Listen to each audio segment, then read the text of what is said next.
Mga kalapads, lolo no. Ito ay Taiwan na pinakamagulang nito, nag-first overall din siya.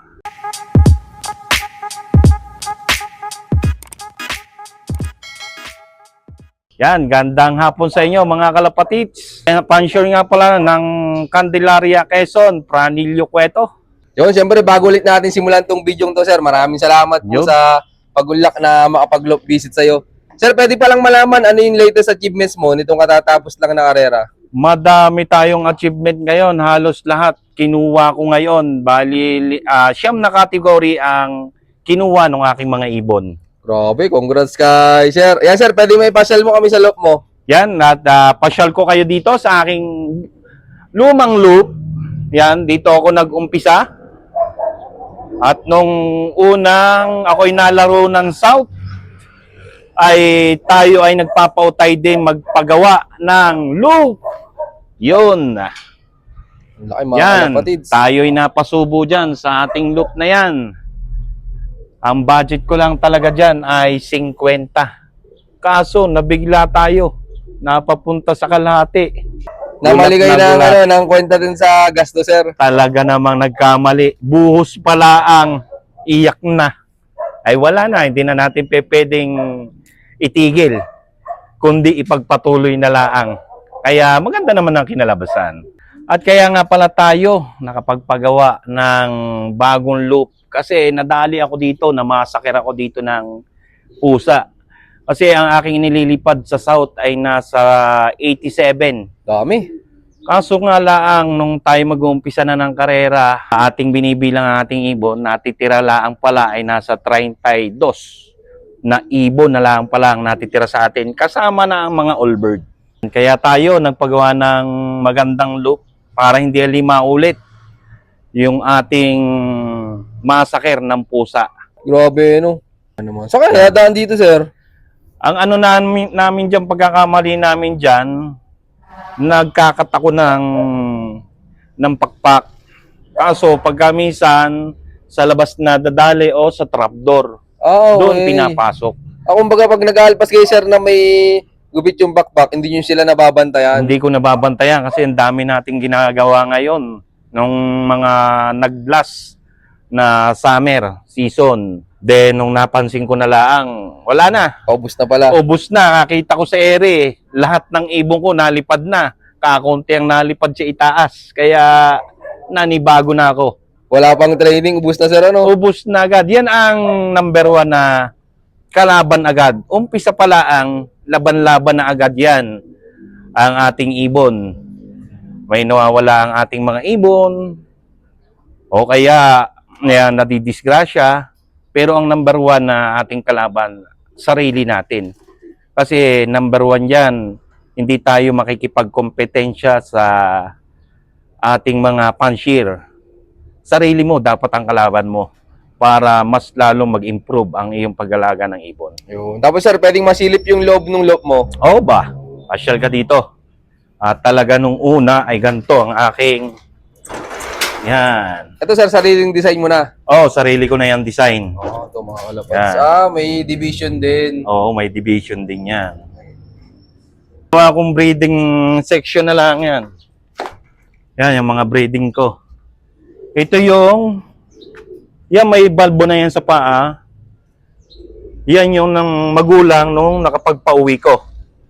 Nitong... Oh, yung may ano yan. Nitong aking South. At ito naman yung aking ama. Ama mismo nung nag-champion nitong nagdaang season ito. Ito mga kalapads, sumagulang Yan. nung nag-champion. No? Ito sir, Tagal may yan, lipat. 2011 yan. Yan oh. Ito mga kalapads, lolo no. Nagbe-breed pa rin siya. Maganda pa rin. Anong sikreto mo sir? Bakit napapasimilya mo pa kahit ilang taon na siya? 2011 po siya. Dapat kinakailangan hindi mo i-stop yung kanyang breeding. Kahit Tagalog, bigyan mo siya ng ng asawa para yung kanyang pinaka genes ng kanyang ay hindi napuputol. Meron tong ilalaro pa rin. Dalo pa rin ang ilalaro na rin. O tatlo. Mga kalapatid, so, grabe oh. Anong Yan. bloodline pala nito, sir? Ito ay Taiwan na pinaka magulang nito. Nag-first overall din siya. Then, nung ako'y tumigil, napapunta ito doon sa aking kaibigan na si paring Rowald. Then, nung ako'y maglalaro ali, sabi ko sa kanya, palambing ali ako, pairamali ako ng mga ibong ko. Yon. Naibalik naman sa akin, binigay naman sa akin ng aking kaibigan. Ito mga kalapatid, so. Tapos sir, kamusta yung unang gamit mo dito sa ibon na to? Ito na nga yung unang gamit nito. Nung South, hindi naman siya pinalad, bumalik siya sa akin. Then, ang ginawa ko naman, nariyan lang, pa-stack-stack ko lang. Then, madaming nabalik sa akin na ibon. Inilaro ko lahat. Yung pala anak nito ang magtatagumpay. Ito mga kalapatids. Bali, unang anak pala nito mga kalapatids, yung nagbigay ng champion kay Sir. Ito, Oo. mga kalapatids, so. Ito yung nagbigay sa akin ng 449. Nabawi agad sa kulungan. Ito mga kalapatids, so. Tapos ito siya ngayon, Sir, nakapahinga. Pahinga ngayon siya dahil i-inbreed ko ngayon ito sa kanyang anak. Para, kasi may edad na siya, kinakailangan na pabatain ko nali siya. Oo nga, ito mga kalapatids. Yan o. Malabo na rin ang kanyang mata. Borga na yun. Yan po ba, Sir, may lipad? Wala tong lipad. Kasi ito, in-inbreed na rin ito ng ating kaibigan na si paring Rowald. Nag-inbreed na rin siya na rin. Then, ito na nga yung mga anak at yung kapatid nitong isa ay na kay paring Rowald din. Bali, nagtigisa kami nung linyada nito. Sir, baka may magtanong na viewers natin eh. Mag-out ka ba ng mga magiging anak panan? Pagka kursunada nyo, gusto nyo tomesting ng linyada natin, open naman dito, pwede naman dito. At bukod dito, sa ating ibon na ito, si Lolo, yan, meron pa tayo dito mga breeder na subok din. At yung ibang itlog, nga pala, yung ibang itlog nung nagdaan south, ang aking mga tropa, pinagbibigyan ko, maganda rin ang record. Kaso, hindi nila inalagaan na mabuti. Kulang sa training. Kaya nawawala ang ibon. Yan. Pero natawid din sila.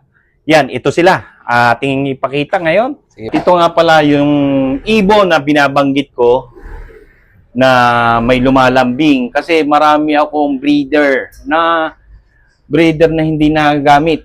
Pero lahat naman, binili ko ng mausay sa kilala ring mga mag-iibon.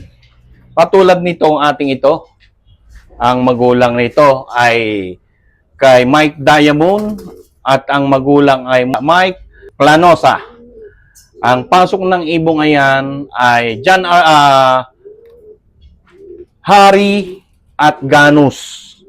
Yan. Pero ito sa ating mga kaibigan, yung mga nalambing, hindi naman mawawala sa ating kagustuhan ko din na mailaro ang aking mga ibon. Pagka sila nahingi ng itlog, dito ko sila binibigyan. At katulad nito, yan, katulad nito ang aking ibong ito. Lumambing yung aking isang kaibigan, hindi man lang pinalad o hindi man lang sinuwerte. Pero maganda na rin ang achievement na ibinigay sa amin. Kasi tuwa na rin para sa akin na binigyan ko yung aking kaibigan na nakapagpatapos naman ng MacArthur. Yan. Kaya ako may bago naling breeder na nasubukan ng aking kaibigan na nakapagpauwi kami ng MacArthur. At dito naman sa bandang ito, yung iba napabayaan laang. Tumawid na rin ng Kalbayog. Kaso hindi naman nga nagte-training. Yun ang pagkukulang nila. Pero maganda na rin yung record ng kanila. Nagtatop 10. Kaso nawawala ng toss. Sa toss lang sila nagkukulang. Yan. Ito mga kalapatid. So, ang galing ni Sir, oh. Dahil maraming breeder si Sir, ang ginagawa niya, pinapatesting niya sa mga kaibigan niya. Para nga naman mas mabilis na masubukan Sir yung mga breeder, ano? Oo.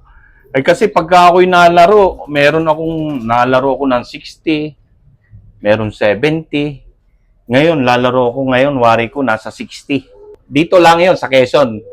Pure Quezon lang aming nilalabanan. Pero hindi katulad dati noon. Punta pa kami ng Laguna. Ang aming nilalabanan. Ngayon lang may sana maging matatag itong presidente naming ito sa ARPQ. Yan, sulit ang laban ng ibon mo. At shoutout nga pala sa aming president na si Kalahari Portes. Yan, thank you po sa magandang palaban ng inyong club.